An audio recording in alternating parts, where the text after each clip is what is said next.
In 2016, Ohio was a very important swing state. In 2024, not so much. One of the things that's been very clear is that they've moved a large percentage of these migrants that are coming across the border illegally. They've moved them to swing states. Like, this is what's going on with Springfield, Ohio, right? They're in swing states. Well, that's not a swing state. I'm going to win Ohio by a lot. So that's not a swing. But it's called Springfield, Ohio, to be exact. But to be clear, in 2016, Ohio was absolutely a swing state and one that Republicans were pursuing heavily, so much so they decided to hold their convention in Cleveland, Ohio. Cleveland, Ohio has something to celebrate. Pending a final decision, the city is now set to host the 2016 Republican National Convention. And by the way, we are going to win the state of Ohio. And also, of course, we're going to win the presidency and bring real change and leadership back to Washington. Now, leading up to the election, Ohio was basically a traditional swing state. It wasn't like Michigan or Pennsylvania that were lean Clinton. It was pretty much a toss-up. Some people even would say slightly favored Trump, but this clip here will show Ohio was definitely a swing state and not like a lean Trump state. Plus, this clip is just hilarious. Check it out. It is an understatement, and dramatically so, to say the debate season has not been kind to Donald Trump. Let's go back in time. This was the state of play September 26th, the first presidential debate at Hofstra on Long Island. CNN poll of polls, a statistical dead heat. Donald Trump was moving up. Some national polls actually showed him ahead at that point, but the average was a 2-point Clinton lead, 43-41. That was September 26th, the first debate. Look at where we are today. What a dramatic change. A 9-point Clinton lead in the national polls. This is unheard of in recent presidential politics. In polarized America, she has a 9-point national lead. Look at that poll. It's from October 10 to 17, it says. She's up by 9, according to CNN. That is incredible. Heading into the third and final debate. And what that does is it dramatically reshapes the map that matters most, the path to 270 electoral votes. Here's where we were on the day of the first debate. Now, we still had Secretary Clinton at and above the finish line. The dark blue and the light. His hand's in front of it now, but you see how Ohio, according to this map, yellow swing state. Light blue states, she was at. See it right there, Ohio. Right there, yellow. But look at, again, all these ones shaded blue. I think we all know what happened in the 2016 election, at least if you've been watching my videos. Wisconsin, Michigan, Pennsylvania. But Ohio, even according to CNN, according to pretty much everybody, just a classic swing state in 16. At 272. But at that point, back then, Donald Trump was leading or tied in Nevada, leading or tied in Florida, leading or tied in North Carolina, leading or tied in Ohio. He was in the hunt. He had momentum. He was closing this gap. If you added all that up, he was in the 260 range and making a race of this. But as we told you at the top of the hour, this is now where CNN has the electoral map heading into the third and final debate. Arizona. 307. Oh, my goodness. I think Trump won 306 in 2016. That was the actual result. 307, that's the baseline for CNN. In Utah, 2 ruby red Republican states. We've pulled them back from Trump, put them in the toss-up column. Florida now leans Democrat. That's 307 electoral votes for Clinton, by the way. That's not even taking into account the swing states. If you see the math there, those swing states are up for grabs still. So CNN at this point thought Clinton might run it up to like 330, 340, something like that. North Carolina now leans Democratic. The result? Secretary Clinton above 300 electoral votes and on a path to where President Obama was in his 2 big, overwhelming electoral college victories. You cannot overstate the dramatic shift in this map during the debate season. Hillary Clinton now well in excess of what she needs to win. And, again, she's in play in North Carolina, a slight lead. Ohio's about a tie. And these 2 states, the Clinton campaign is beginning to test whether Utah and Arizona could actually go Democratic. Donald Trump, just weeks ago, a huge fan of the polls. Now, not so much. Something that also made Ohio a bit more interesting in 2016, it was one of only a few states Donald Trump actually did not win in the primary. He lost to then Ohio Governor John Kasich. We are coming on the air now with breaking news in the race for the White House. It is big news from the critical state of Ohio. ABC News can project that Governor John Kasich has defeated Donald Trump in his home state. He'll get all 66 delegates there tonight. Also in the 2016 primary, Hillary Clinton defeated Bernie Sanders in Ohio. Fox News can now project that Hillary Clinton will win the state of Ohio. Well, that's my point. You look at states that are really critical in a general election, big swing states. They are Ohio, they're Virginia, they're Florida, they're North Carolina. Guess who's winning all of those and wins 3 of them tonight? It's not that Bernie Sanders isn't doing well. He is. But she is actually rolling up a very stunning set of victories. Both Clinton and Trump campaigned regularly in Ohio. I'm here today because I'm with her. Yes, her. I mean, pretty cringe campaign slogan. Make America Great Again is like 100 times better than that. O-H!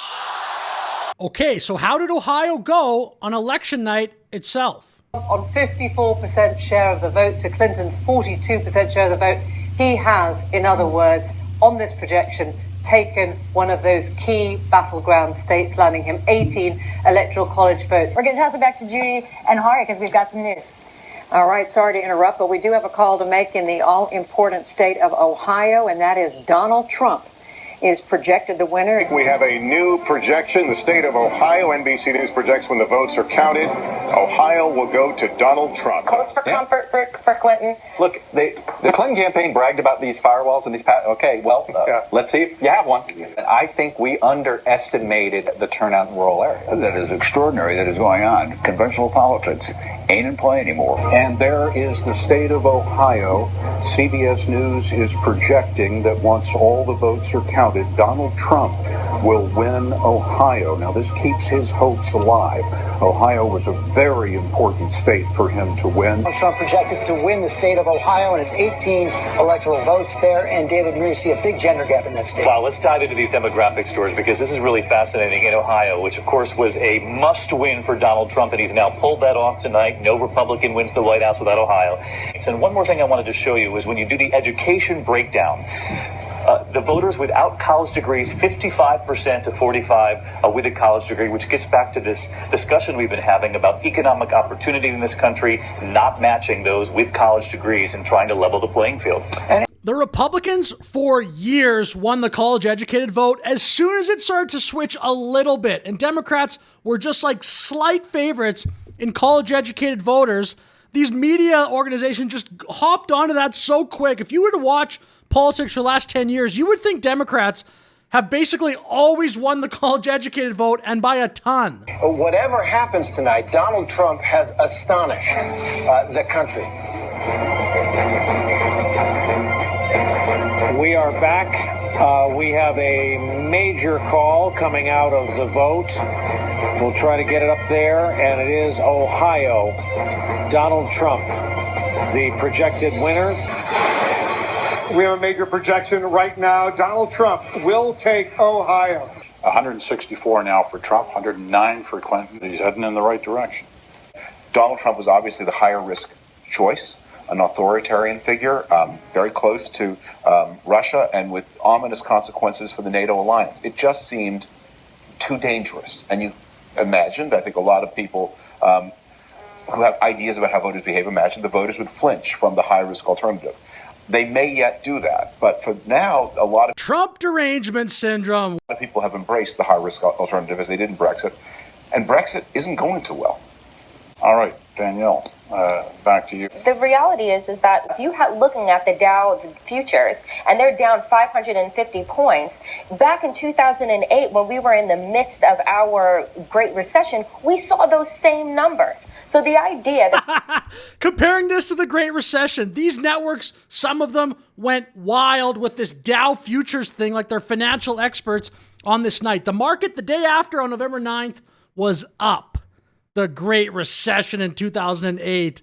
Comparing those two things, like comparing like $1 to $1 million, are totally different. we have Wall Street right now in a panic. We have gold going up because that's where the security is and has been for the longest time.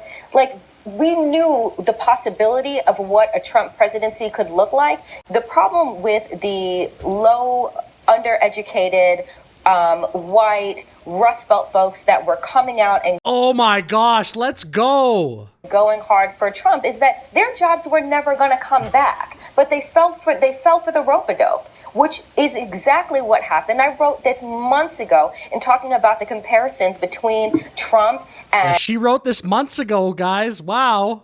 And other authoritarian figures in our politics and our history, like Hitler, and how they came in and they were able to grab onto something, and we thought it couldn't happen. But she's on television, so this is all just like very credible stuff. What is happening? For people who thought that it wouldn't happen and they said it couldn't possibly happen. Hillary Clinton, Michelle Obama. What was that? And then that look at the end. Look at that look at the end. And for people who thought that it wouldn't happen and they said it couldn't possibly happen. Hillary Clinton. Like that's just, I'm spitting facts here. Trump is Hitler, you know?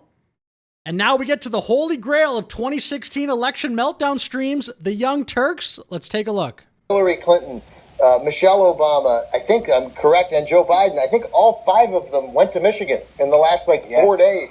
Like they all went. They knew. Okay, I'm calling Ohio. So nobody else has called it yet. I'm calling it. It's a 10-point lead with 51% reporting, 53-43. I'm calling it. Based on me looking at Google? For Trump. Trump's going to win Ohio. So Ohio is now gone. Okay?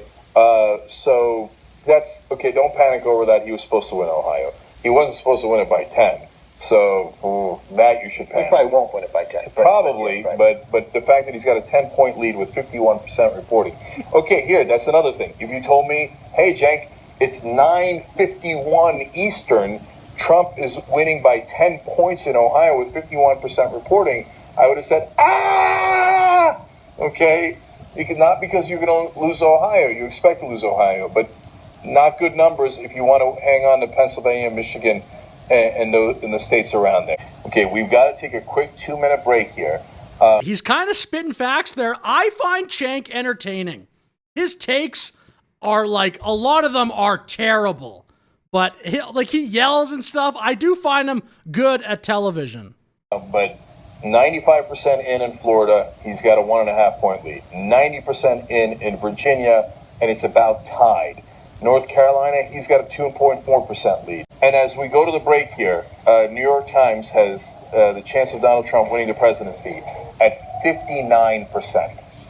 59%. What happens? Okay, we'll be. Don't go anywhere. We'll be right back. So that what he said was actually a massive moment in 2016. Those betting markets, Kalshi Poly market, were not as popular. I don't even know if there were really betting markets in 2016. I'm sure there was some kind, but I don't know. New York Times, that meter started there, as Cenk said accurately, to flip to Donald Trump, and then this other co-host reacts.